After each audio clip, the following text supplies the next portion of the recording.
नमस्कार मित्रों, आज सीधो ने सट में हमारे साथ चंडीगढ़ से अजय शुक्ला जी जुड़े हैं। देश के मशहूर संपादक रहे आप, राजनीतिक विश्लेषक रहे हैं और बेबाक बात रखने के लिए जाने जाते हैं। तो आज अजय जी हमारे सीधो ने सट में आपका स्वागत है।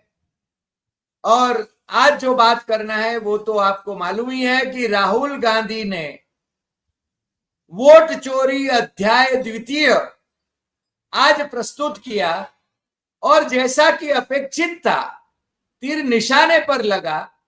भाजपा तुरंत प्रेस कॉन्फ्रेंस करने के लिए चले आए और इलेक्शन कमीशन ने भी एक लाइन का या दो लाइन का रिजॉइंडर दे दिया।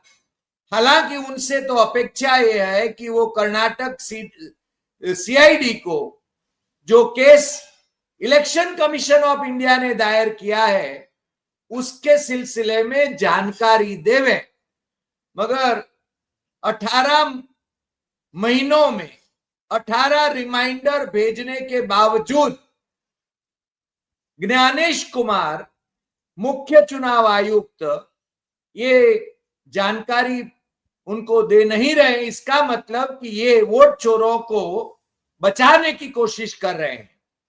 राहुल गांधी के प्रेजेंटेशन में उन्होंने जो भी कुछ कहा उसमें मेरी दृष्टि से दो चित्र, दो इलस्ट्रेशन मेरी नजर में बस गए और वो संकेत दे रहे थे कि जिन वोट चोरों को ये बचाने की कोशिश ज्ञानेश कुमार कर रहे हैं वो नरेंद्र मोदी और अमित शाह हैं, मगर राहुल गांधी ने इन दोनों का नाम कहीं भी नहीं लिया, भाजपा का नाम भी नहीं लिया, मगर वोट चोरों को बचाने के लिए ज्ञानेश कुमार क्राइम कर रहे हैं, ये बात जरूर उन्होंने कहा और संविधान की हत्या कर रहे हैं उसमें शरीक है, ये बात भी कही।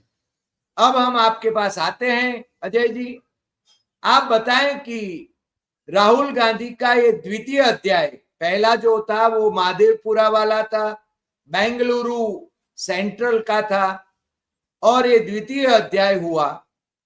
हालांकि अभी हाइड्रोजन बम आना बाकी है और हाइड्रोजन बम की प्रतीक्षा तो पूरे देश को है और भारतीय जनता पार्टी के सुप्रीम लीडर को चिंता उस हाइड्रोजन बम की है। अब मैं आपसे गुजारिश करूंगा कि आप अपना विश्लेषण प्रस्तुत करें। अजय जी देखिए, एक बड़ी अच्छी खबर आ रही है। ये खबर लाइव ब्लॉग की है कि ब्रेकिंग जो दिल्ली की कोर्ट ने क्वेश कर दिया है, जो एक्सपर्ट जो हुआ था, गैंग ऑर्डर था registering the journalist from reporting of Adani group को लेके। वाह, बहुत अच्छी। तो इसको लेकर के तो ये एक अच्छी खबर है और इसको लेकर के कि डिस्ट्रिक्ट जज की कोर्ट ने कर दिया है। और छोटी सोचिए, एक सिंपल सी मजिस्ट्रेट के कोर्ट के ऑर्डर पर तुरंत कार्रवाई कर दी थी सरकार ने। जर्नलिस्ट के वो गिराने, वीडियो वो गिराने और सबका कर दिया था। तो उसी को लेकर प्रशांत भूषण ने भी ट्वीट किया है। तो ये तो अब आप एक चीज सोचिए, जब ये हो रहा है तब चुनाव आयोग को सुप्रीम कोर्ट कई बार कह चुका, आधार को जोड़ लीजिए, 12वां दस्तावेज बना लीजिए। अब तक उसने इस पर कोई कार्रवाई नहीं की, इधर उधर टहला रहा है, कभी कुछ बोलता है, कभी कुछ बोलता है, कभी कुछ बोलता है। तो बार बार सुप्रीम कोर्ट के कहने के बाद भी नहीं कर रहा है। यह अपने आप में प्रूव है कि एक छोटी मजिस्ट्रेट की कोर्ट के ऑर्डर को इमीडिएट फॉलो हो जाता है जब अडानी के फेवर में आ जाता है, जिसे सिंपल डिस्ट्रिक्ट जज क्वेश कर देता है।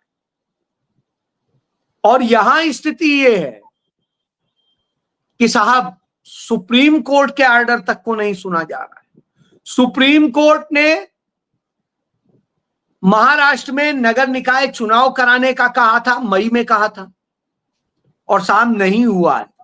अभी सुप्रीम कोर्ट ने परसों फटकार लगाई कि आखिर ये क्यों नहीं हो रहा है, और 31 जनवरी तक हर हाल में करा ली। अब 31 जनवरी तक क्या क्या करेंगे आप देखिएगा, मैं यही बता रहा हूं। तो ये सच है असल में, क्योंकि इस देश का चुनाव आयोग ही चोर है, वो अपनी क्रेडिबिलिटी खो चुका है। सही एक बात।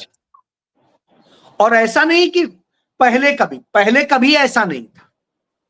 ये स्थितियां चंद सालों के ही दौरान हुई, और ये सबसे ज्यादा कब हुई, जब चुनाव आयोग के पक्ष में नरेंद्र मोदी ने कानून बदलाव किया कि चुनाव आयोग के आयुक्तों के खिलाफ, उनके तमाम ऑफिशियल्स के खिलाफ कोई कार्रवाई नहीं हो सकेगी यदि वो गड़बड़ी भी करते हैं। अब आप सोचिए, उनके खिलाफ कोई कार्रवाई गड़बड़ी पर नहीं हो सके, इसीलिए तो उनसे कुछ भी कराया जा रहा है, क्योंकि कानूनन उनके खिलाफ कार्रवाई नहीं होगी। जब यह स्थितियां सामने हो तो निश्चित रूप से वह आ जाता है कि आखिर चोर ही तो डरता है। उदाहरण दे रहा हूं, राफेल घोटाले का मामला था, आप याद करिए, सारे दस्तावेज, सब कुछ सबूत थे, सब कुछ था, लेकिन कानून में जब उसके साथ समझौता किया तो उसमें एक क्लॉज डाला गया कि इस पर कोई केस नहीं चल सकेगा, कोई जांच नहीं हो सकेगी। और उन क्लॉजेज के कारण सुप्रीम कोर्ट को, चूंकि इंटरनेशनल ये समझौता था, इसलिए सुप्रीम कोर्ट को वही बहाना लेकर के कहना पड़ा कि हाँ ठीक है, बंद किया जाए। आवाज बंद है आपकी। वही कह रहा हूं, in the name of the national security उन्होंने ये डाला था। वही मैं कह रहा हूं कि यानी नेशनल वो सिक्योरिटी तो मोदी की थी, मोदी हाँ, अदानी और अंबानी की थी, तो वही नेशनल हो गए आज। यही मैं बताना चाह रहा हूं कि नेशनल सिक्योरिटी नहीं है, असल में वही नेशनल बन गए हैं, उनकी सिक्योरिटी के लिए किया गया। इसके बाद आप देखिए, अडानी के तमाम घोटालों के बारे में आया, हिंडनबर्ग और तमाम रिपोर्ट्स दुनिया के, वर्ल्ड के उसमें आया, और उसके बाद उस पर भी इसी तरह से किया गया कि नहीं, ये तो राष्ट्र की अर्थव्यवस्था पर, राष्ट्र पर हमला है, राष्ट्र पर वो है। भाई अडानी राष्ट्र है, ये बात नरेंद्र मोदी कह रहे हैं, उनका आरएसएस कह रहा है, उनके लोग कह रहे हैं, हम नहीं कह रहे। सही बात। तो उनकी सुरक्षा की चिंता है। अब आप चुनाव आयोग का देख लीजिए, जब राहुल गांधी ने पहली बार किया तो इनके लोगों ने क्या कहा, ये देश पर हमला है, ये देश की इस पर हमला है, वो है संविधान और इस पर है। साहब, उस पर हमला नहीं है, उसे बचाने की कोशिश। संविधान ने बड़े मुश्किलों से हम एक संविधान बना पाए, एक स्वतंत्र देश बना पाए। उस देश ने संविधान के मुताबिक, संविधान की शक्तियों के मुताबिक हमने तमाम संस्थाएं बनाई जो संविधान को बचाए रखने के लिए स्वतंत्र रूप से कार्य करें, अच्छा कार्य करें, गुणवत्तापूर्ण कार्य करें। लेकिन हुआ क्या, इतने के दौरान उन सारी संस्थाओं को गुलाम बना लिया गया। उन संस्थाओं के जरिए धीरे धीरे उसमें अपने लोग ऐसे भरे गए, अपने काडर के लोग भरे गए, जिनसे हम सारी धांधली कराएं।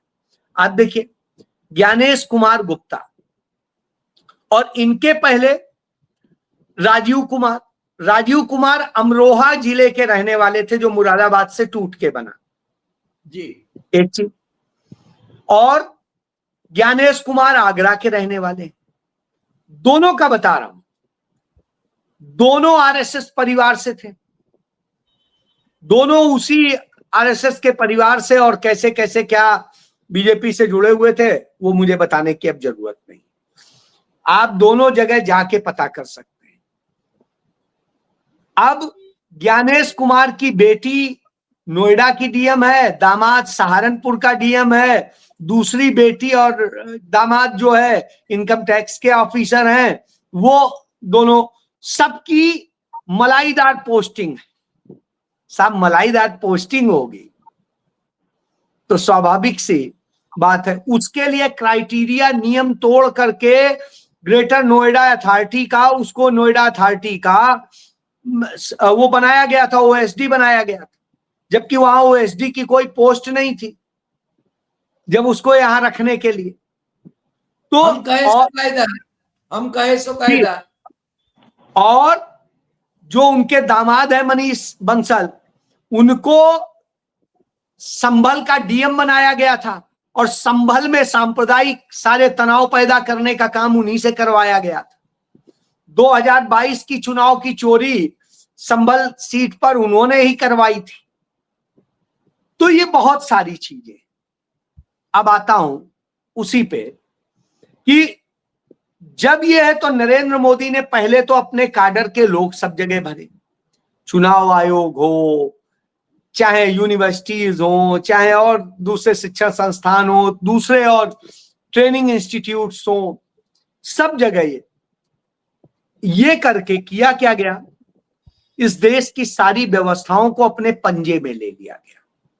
और लेने के बाद सरकार कैसे 50 साल बनाए रखी जाए, 100 साल बनाए रखी जाए, जो ये बार बार कहते हैं इनके लोग, ये इसी बस पे कहते हैं कि सारे हमारे ही लोग हैं। काहे की पारदर्शिता, काहे का संविधान, कूड़े में डाल दो, जला दो, कोई फर्क नहीं पड़ता, हम जो कहेंगे वो संविधान है, हम जो कहेंगे वो होगा। इसी तरह अदालतों में जजेज आने लग गए, सब इनके काडर से धीरे धीरे धीरे ला के बैठाए जा रहे हैं, जो आगे आकर के कोई चीफ जस्टिस बनेगा, कोई कहीं का जस्टिस बनेगा, कोई कहीं का कुछ बनेगा। तो इस तरह से इन्होंने पूरी की। और जब ये सब खेल किए गए उस वक्त में सवाल तो उठेगा, और सवाल ऐसी सीट का नहीं उठा है जिस सीट का कहीं पर भी कोई चीज, जहां पर कि कांग्रेस हारी हो और कह रही हो रोना रो रही हो। ये वो सीट है जिससे कांग्रेस 2023 में जीती है। राइट। और कांग्रेस उस सीट पर राहुल गांधी बात कर रहे हैं जिसपे उनका कैंडिडेट जीता है। अब आप देखिए, राहुल गांधी ने जैसे ही बताया, चुनाव आयोग ने तुरंत, वहां चर्चा कर रहे थे, यहां ट्वीट हो रहा था कि इनकरेक्ट, ये वो दुनियादारी जो बता रहे थे, आप दिखा दीजिए, ये देखिए। जी जी।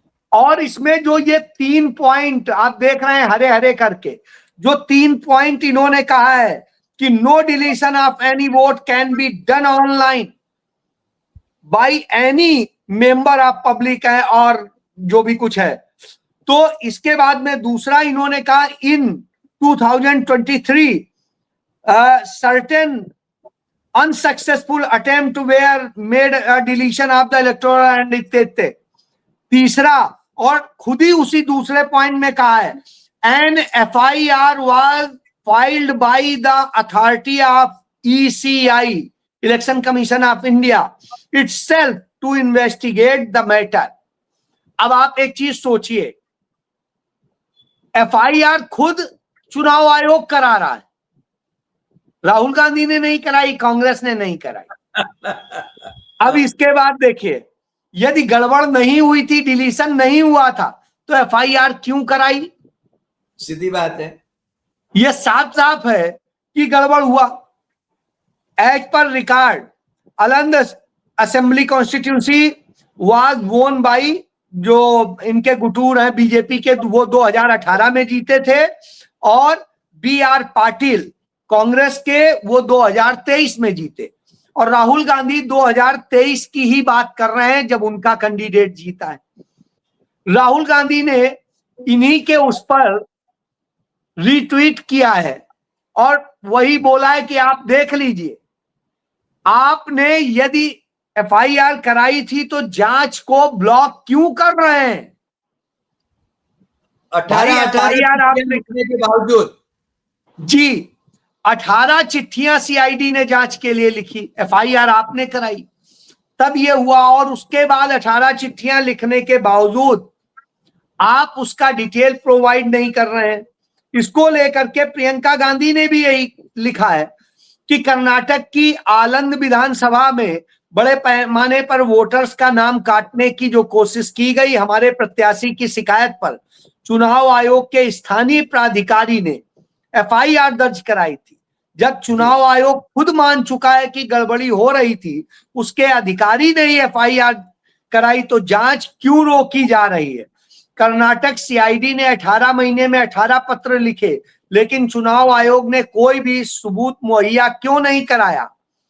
सीआईडी को जांच के लिए IP address, device ports, OTP वगैरह की डिटेल क्यों नहीं दी जा रही है?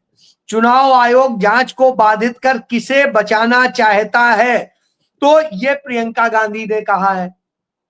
आप देखिए, अब इससे अब बिल्कुल साफ है कि हम तो वही कह रहे हैं जो आपने एफआईआर दर्ज कराई। हम तो चाहते हैं जो एफआईआर आपने कराई उसका ईमानदारी से सच जनता के सामने आए, अदालत में जाए, ट्रायल हो, कार्रवाई हो। आप ही क्यों रुकवा रहे हैं? तब तो आपने कराई थी, सोचा होगा किसी और को फंसाएंगे, लेकिन अब जब आप फंस रहे हैं तो साहब एफआईआर को रोका जाए, उस पर जांच ना हो, उसके लिए सारी ताकत लगाए हुए हैं। यदि चोर नहीं है तो आप अपनी ही एफआईआर पे क्यों रोक लगवा रहे हैं? यह अपने आप में दिखता है कि असल में ज्ञानेश कुमार ही सबसे बड़ा चोर है और उसने पूरी चोरी का काम किया है।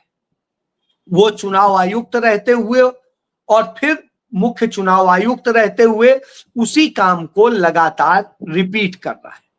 वो जान रहा है कि कानूनन नरेंद्र मोदी ने उसे बचा दिया है कि अब उसके खिलाफ कोई कार्रवाई नहीं हो पाएगी, इसलिए कुछ भी मनमानी करो। तो चोर को देश के सबसे बड़े चोर का संरक्षण प्राप्त है, इसलिए वो बचा हुआ है। तो माफिया उसे बचा रहा है, और जब माफिया बचा रहा है तो हमारे पास एक ही चारा रह जाता है। देखिए, ये काम राहुल गांधी का नहीं था कि वो ये प्रेस कॉन्फ्रेंस करें, इस पर बताएं, क्योंकि वो तो खुद इसका पार्ट है और यही बात उन्होंने कही जी। अब मजबूरी में राहुल गांधी को उतरना पड़ रहा है, आना पड़ रहा है, बताना पड़ रहा है। क्यों? क्योंकि इससे संविधान की मूल अवधारणा को खतरा हो गया, मूल अधिकारों को खतरा हो गया, जिनके लिए सालों साल, 200 साल हमारे आपके पुरखों ने लड़ाई लड़ी और यह देश आजाद करा के कैसे इस देश को स्वशासन मिला, किस तरीके से इस देश को एक लिखित संविधान मिला, किस तरह से इस देश के लोगों को अधिकार मिले, वो सब छीन के गुलाम बनाने की जो साजिश की जा रही है, ये असल में उसका हिस्सा है और उसी से राहुल गांधी लड़ रहे हैं। वो इस देश को बचाना चाहते हैं, इस देश के युवाओं का भविष्य बचाना चाहते हैं, इस देश की बेटियों की आबरू बचाना चाहते हैं, इस देश के नागरिकों के साथ अन्याय ना हो, इसके लिए वो लड़ाई लड़ रहे हैं। जब वह लड़ाई लड़ रहे हैं तो स्वाभाविक सी बात है, हमले सरकार करेगी, उनके पूंजीपति मित्र करेंगे और तमाम वो प्रिविलेज्ड लोग करेंगे जो उसके नाम पर हराम की खा रहे हैं। जी हाँ, ये है सच। नहीं, सही बात है। और इसमें राहुल गांधी ने खुद कहा भी है कि संविधान को बचाने का काम कर रहे हैं, लोकतंत्र को बचाने का काम कर रहे हैं, और लोकतंत्र की हत्या में ज्ञानेश कुमार खुद इनके औरों के साथ मिले हुए हैं। ये उन्होंने खुलकर ये बात कही। और आज उन्होंने, क्योंकि लोग काफी कुछ, हरी भाई, ये तो नेशनल लेवल का, चलिए राज्य की सत्ता का चुनाव होता है। मैं यहां बात करता हूं आपसे। आप ये देखिए कि डीयू का चुनाव हो रहा है, छात्र संघ का, उस चुनाव में भी कैसे चोरी होती है उसका भी एक वीडियो दिखा दें। जब उसमें भी ये लोग करते हैं तो बाकी का देखिएगा।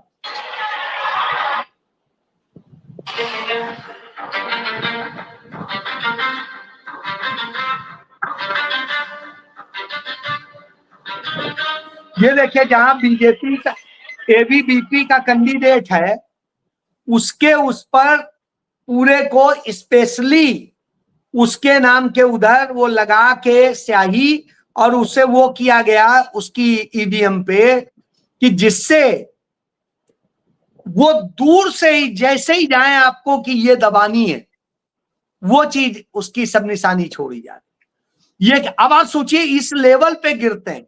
आपने चंडीगढ़ में देखा, 1 साल का मेयर होता है चंडीगढ़, और यहाँ के तो ये छोटे छोटे चुनावों में, अभी आपने सरपंच के चुनाव में देखा हरियाणा में पानीपत के, जी उसमें इसी हाँ, तरीके से मांगा गया। जी।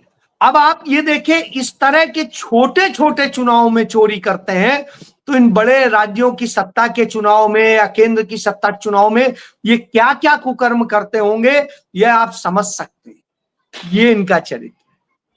अंत में अजय जी, मैं ये सवाल आपसे पूछना चाहूंगा कि अल्टीमेटली होगा क्या, क्योंकि मान लीजिए कि राहुल गांधी ये प्रेस कॉन्फ्रेंसेस करके डॉक्यूमेंटेशन दे रहे हैं और ये लोग तो अपनी मनमानी कर रहे हैं, तो अब होगा क्या अल्टीमेटली?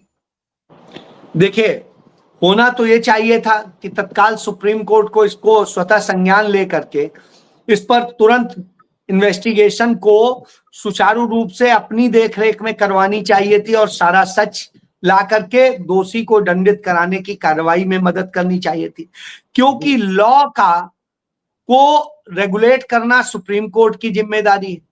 यह सुप्रीम कोर्ट की जिम्मेदारी है कि संविधान की सही व्याख्या हो, संविधान के मौलिक अधिकारों की रक्षा हो, और यह मौलिक अधिकार में आता है जी। इसके बाद में यदि वो नहीं करता है, चुनाव आयोग चूंकि संवैधानिक संस्था है, उसकी जिम्मेदारी थी, तो वो खुद चोरी में शामिल है।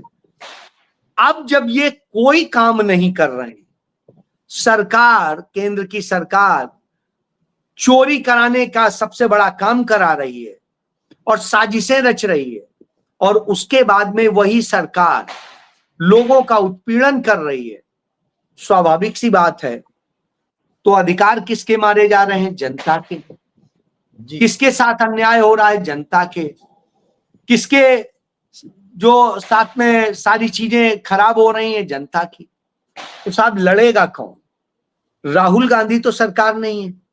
राहुल गांधी नेता प्रतिपक्ष हैं, उनकी बात है, अपनी बात को रख देना। बराबर।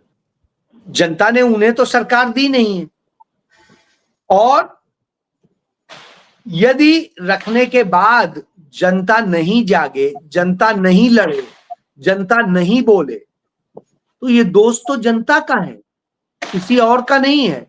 मैं मोदी का भी नहीं कहूंगा, मैं किसी का नहीं कहूंगा।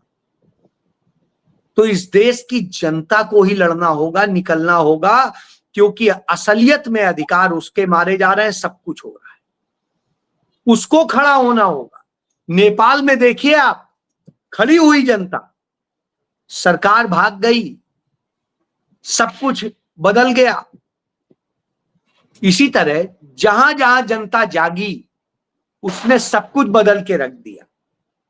लेकिन जब मगर हमारे हम देश अपेक्षित में कायरों की तरह से जनता ही बैठी रहेगी, तो हम किस बहादुरी की उम्मीद करें? बस यही करें कि पड़ोसी का लड़का तो भगत सिंह बन जाए, हमारे लड़का कहीं ना जाए, वो घर में बैठा रहे, एसी में मस्त रहे।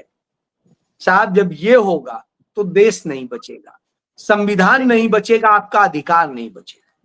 मगर लड़ने अजय, आपको आना पड़ेगा, सच्चे के साथ कंधे से कंधा मिला के खड़ा होना पड़ेगा। जब आप खड़े होगे तो राहुल गांधी तो पहले ही आपके लिए लड़ रहा है, तो स्वाभाविक सी बात है वो अकेला लड़ रहा है। उसके खिलाफ ईडी, सीबीआई, इनकम टैक्स, अदालतें, संवैधानिक संस्थाएं सब लगी हुई हैं।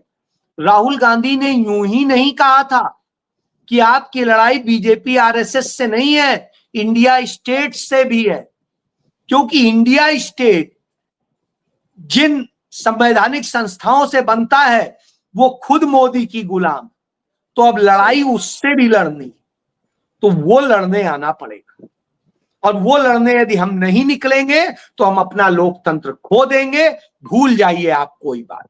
जी मुझे लग रहा है कि आपने बहुत अच्छी बात बताई कि ये लोकतंत्र को बचाने के लिए हमें सतर्क रहना चाहिए, हमें जागना चाहिए, जनता को आगे आना चाहिए।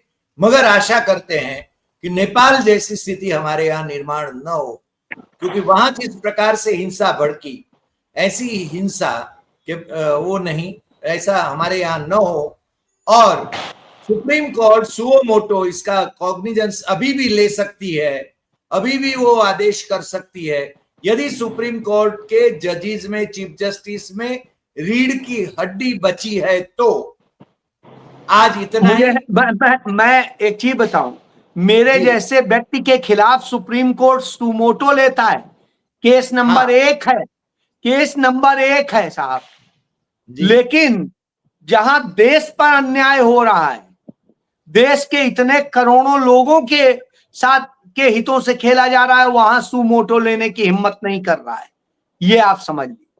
वो हम काफी कुछ जानते हैं, आप भी कानून पढ़े हैं, मैं भी कानून पढ़ा हूं, और जिस प्रकार से सुप्रीम कोर्ट और हाई कोर्ट के जजेस बिहेव कर रहे हैं, मेरे ख्याल से वो हमारे लिए भी वो चिंता का विषय है। और हम चाहेंगे कि उनकी भी मति भ्रष्ट न हो और लोकतंत्र को बचाने में वो भी आगे आए। जनता को तो आगे आना ही पड़ेगा। आज इतना ही, फिर मिलेंगे नए एपिसोड में नए विषय के साथ। आप हमारे साथ जुड़े, इसके लिए आपका बहुत बहुत धन्यवाद। नमस्कार।